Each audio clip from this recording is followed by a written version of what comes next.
13. Intelijen dan spionase. Sun Tzu mengatakan bahwa membangun sebuah pasukan yang berjumlah 100.000 orang untuk sebuah operasi militer di tempat yang jauh akan memberikan beban yang berat terhadap pendapatan rakyat. Ini terjadi bersamaan dengan keringnya harta kekayaan negara yang jumlahnya sama dengan pengeluaran setiap hari, yakni sekitar 1.000 kepingan perak. Akan ada keributan dan gangguan besar atas perdamaian di dalam negeri dan luar negeri, serta orang-orang akan kehabisan tenaga di sepanjang rute pasokan. Selain itu, akan terjadi gangguan pada pekerjaan, tugas, dan berbagai profesi yang bisa mempengaruhi 700.000 rumah tangga. Dua pasukan yang saling bertempur bisa saja saling memerangi selama bertahun-tahun untuk mengejar hari akhir kemenangan. Namun, jika seseorang enggan berpisah dengan kehormatan dan jabatan, uang dan perak untuk tujuan spionase, serta tidak peduli dengan situasi musuh, dia sangatlah tidak berperi kemanusiaan. Orang seperti itu tidak bisa menjadi seorang pemimpin atas prajurit, tidak pernah menjadi seorang asisten yang baik bagi seorang penguasa, dan tidak pernah menjadi tuan atas kemenangan-kemenangan. Jadi, penguasa yang tercerahkan dan yang bijaksana mampu mendapatkan kemenangan-kemenangan dalam operasi militer mereka dan mencapai berbagai keberhasilan yang melebihi keberhasilan banyak orang. Alasannya adalah pengetahuan yang lebih dahulu diperoleh. Pengetahuan yang lebih dahulu diperoleh ini tidak dapat diperoleh dari roh, tidak dapat dicapai dengan membandingkan berbagai peristiwa dan keadaan yang serupa saat ini atau yang lalu, dan tidak bisa didapatkan dengan mempelajari ilmu ramalan bintang. Pengetahuan yang lebih dahulu diperoleh ini harus didapatkan dari orang-orang yang mengetahui keadaan musuh. Jadi, ada 5 jenis agen rahasia atau mata-mata yang dapat digunakan, yakni 1. Agen lokal, 2. Agen dalam, 3. Agen ganda, 4. Agen celaka, dan 5. Agen hidup. Ketika kelima agen ini bekerja secara serentak, berbagai cara operasi mereka yang rumit akan berada di luar pemahaman musuh. Mereka seperti taktik yang memiliki sifat ilahi yang dapat dianggap sebagai harta dan senjata penguasa yang paling berharga.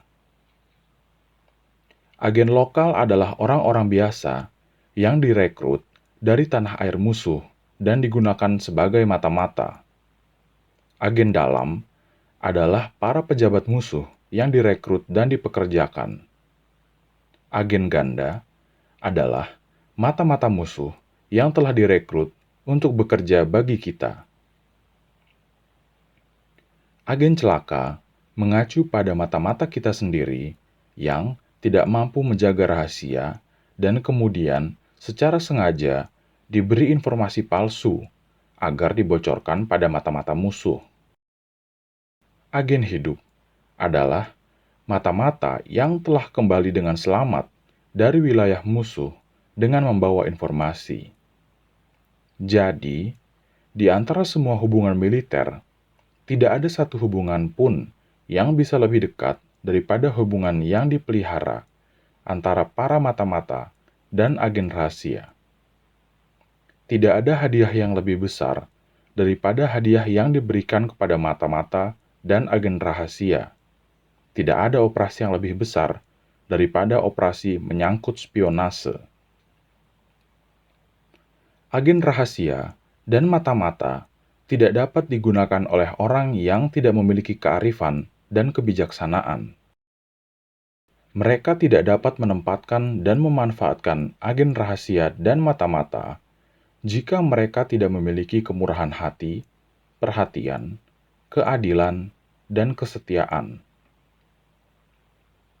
Tanpa kecerdasan dan kecermatan pikiran, mereka tidak akan mampu memahami kebenaran yang terkandung dalam laporan para agen rahasia dan mata-mata. Pelik, rumit, dan gunakan spionase untuk semua jenis pekerjaan. Jika kegiatan spionase dan operasi rahasia telah dibocorkan sebelum pelaksanaannya, para agen yang terlibat dan orang-orang yang mereka hubungi harus dibunuh. Mungkin ada pasukan yang ingin Anda serang, kota-kota yang ingin Anda taklukkan, dan orang-orang penting yang ingin Anda bunuh.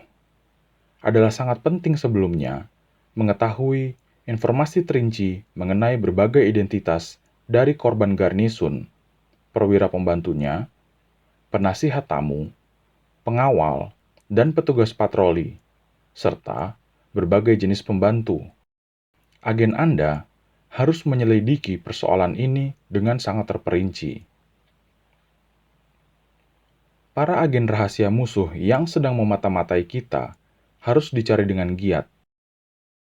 Gunakan intensif untuk menyogok, membimbing, dan menasihati mereka, kemudian memaafkan dan membebaskan mereka. Jadi, mereka bisa menjadi agen ganda, serta bisa Anda gunakan dan pekerjakan. Melalui informasi yang diperoleh dari agen ganda inilah, situasi musuh bisa diketahui. Serta, para agen lokal dan agen dalam dapat direkrut dan ditempatkan. Melalui informasi yang diperoleh dari para agen ganda inilah, kita mampu menggunakan para agen celaka untuk membawa informasi yang dibuat-buat dan palsu kepada musuh. Terakhir, melalui upaya dari para agen ganda inilah, agen-agen hidup kita mampu kembali sesuai dengan jadwal, dengan membawa laporan yang dibutuhkan mengenai musuh. Namun, untuk mengetahui keadaan dan kondisi musuh, penguasa harus bergantung pada para agen ganda. Jadi, para agen ganda harus diperlakukan dengan murah hati. Pada zaman kuno, bangkitnya dinasti Shang di atas dinasti Xia adalah karena penasihat militernya, Yi Yin, telah menjadi pejabat di kerajaan Xia. Demikian pula halnya dengan dinasti Zhou yang berdiri di atas dinasti Yin, disebabkan penasehat militernya Lu Ya pernah bekerja sebagai pejabat di kerajaan Yin. Karena itu, hanya penguasa yang sudah tercerahkan dan jenderal yang bijaksana yang bisa memanfaatkan orang-orang yang memiliki tingkat intelijensi yang tinggi dalam pasukannya sebagai mata-mata dan agen rahasia guna meraih tujuan-tujuan besar.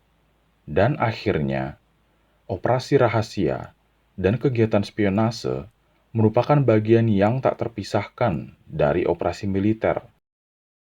Karena semua perencanaan strategis dan pergerakan pasukan sangat tergantung pada hasil pengamatan dan informasi para mata-mata itu.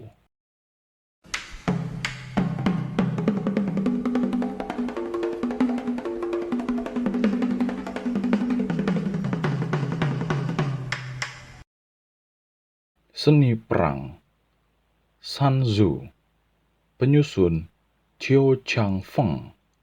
Cetakan pertama, Agustus 2007, Transmedia Pustaka. Direkam oleh Andrea Sitompul di Depok, Juli 2021. Terima kasih telah mendengarkan audiobook ini. Terima kasih telah mendengarkan audiobook ini yang diproduksi oleh Ugari 20 Artstop.